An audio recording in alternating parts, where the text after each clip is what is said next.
کسی کا حق کھا لینا ہم ایک عام سی بات سمجھتے ہیں۔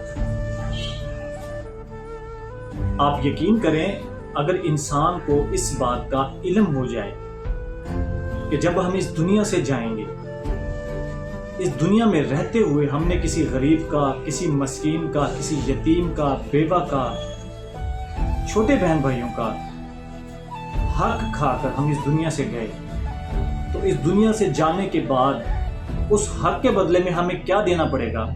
تو خدا کی قسم کوئی کسی کا حق نہ کھائے۔ اچھا، ہم کسی کا حق کس لیے کھاتے ہیں؟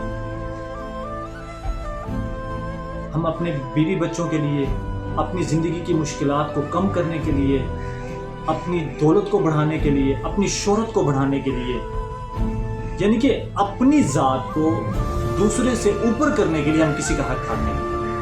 حدیث پاک کا مفہوم ہے کہ کسی نے اس دنیا میں رہتے ہوئے اگر کسی کا حق کھایا تو اس نے اپنے پیٹ کو آگ کے ساتھ بھرا۔ رسول صلی اللہ علیہ وسلم نے صحابہ سے پوچھا کہ مفلس کون ہے؟ تو صحابہ نے فرمایا کہ مفلس وہ ہے جس کے پاس دینار نہ ہو، دولت نہ ہو، اسباب نہ ہو۔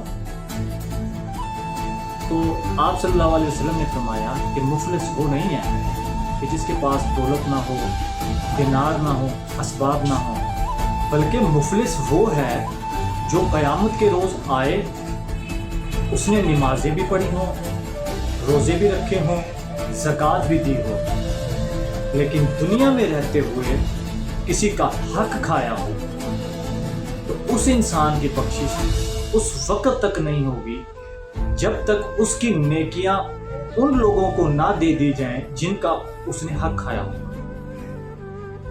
اور پھر فرمایا کہ اگر اس انسان کی نیکیاں کم ہیں اور اس نے جو حق کھایا ہے وہ زیادہ ہے، تو پھر ان لوگوں کے گناہ جن کا اس نے حق کھایا ہوگا اس کے پلڑے میں ڈال دیے جائیں۔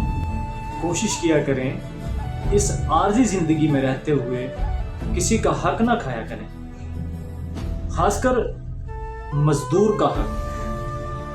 آپ صلی اللہ علیہ وسلم نے فرمایا کہ مزدور کا حق، یعنی کہ مزدور کی مزدوری اس کے پسینہ خشک ہونے سے پہلے دینی چاہیے۔